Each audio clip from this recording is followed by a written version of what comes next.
اللہ الرحمن الرحیم۔ السلام علیکم ورحمۃ اللہ وبرکاتہ۔ محبان اسلام، آپ سب کے لیے اللہ کی طرف سے دو راتیں ہیں، ایک لیلۃ القدر ہے اور ایک لیلۃ البرات ہے۔ لیلۃ القدر کو اللہ نے مخفی رکھا کہ لوگ اس پہ تکیہ نہ کر بیٹھیں، اور لیلۃ البرات کو ظاہر کر دیا کہ یہ رات فیصلے کی رات ہے۔ اس رات کو قیام کر کے لوگ اپنے فیصلے اللہ کی بارگاہ میں لکھوا سکیں، اور جو فرشتے ان کے اعمال نامے لے کر اللہ کی بارگاہ میں پہنچیں تو ان میں لکھا ہو کہ فلاں شخص حالت قیام میں تھا،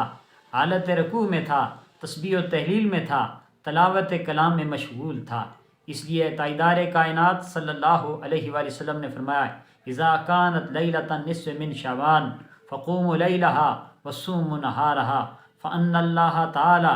ينزل فيها لغروب الشمس الى السماء الدنيا فيقول الا من مستغفر اغفر له، الا من مسترزق وارزقه، الا من مبتلی فاعافيه، الا كذا وكذا حتى يطلع الفجر، او كما قال علیہ الصلوۃ والسلام۔ امام الانبیاء صلی اللہ علیہ وسلم نے ارشاد فرمایا کہ جب شعبان کی 15ویں شب آئے تو رات کو قیام کرو، دن کو روزہ رکھو، کیونکہ خالق کائنات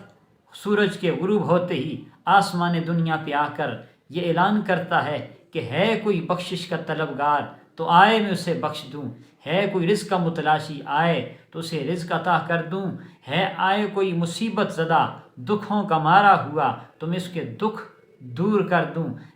اور آئے کوئی بھی کسی قسم کا سوال رہ کر میں اسے عطا کر دوں، کسی کو خالی واپس نہیں کرتا۔ اور یہ سلسلہ طلوع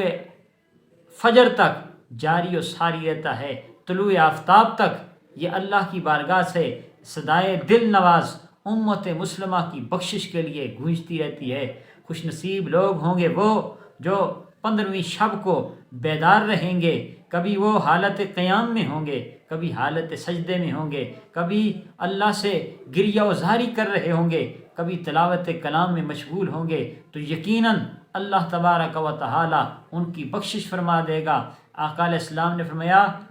میری فضیلت اس مہینے کی فضیلت اس طرح ہے جس طرح میری فضیلت سارے نبیوں پر ہے، اور رمضان کی فضیلت ایسے ہے جس طرح کہ اللہ کو ساری مخلوق پر برتری حاصل ہے۔ اس لیے اس شب کو جاگ کر اللہ کے حضور سجدہ ریزیاں کرنا، گڑ گڑانا، معافی مانگنا یہ خصوصی پیکج ہے۔ اللہ تعالیٰ سے دعا کرتا ہوں کہ اللہ پاک مجھے اور آپ سب کو شب برات کو اللہ تعالیٰ سے صحیح معنی میں بخشش مانگنے کی توفیق عطا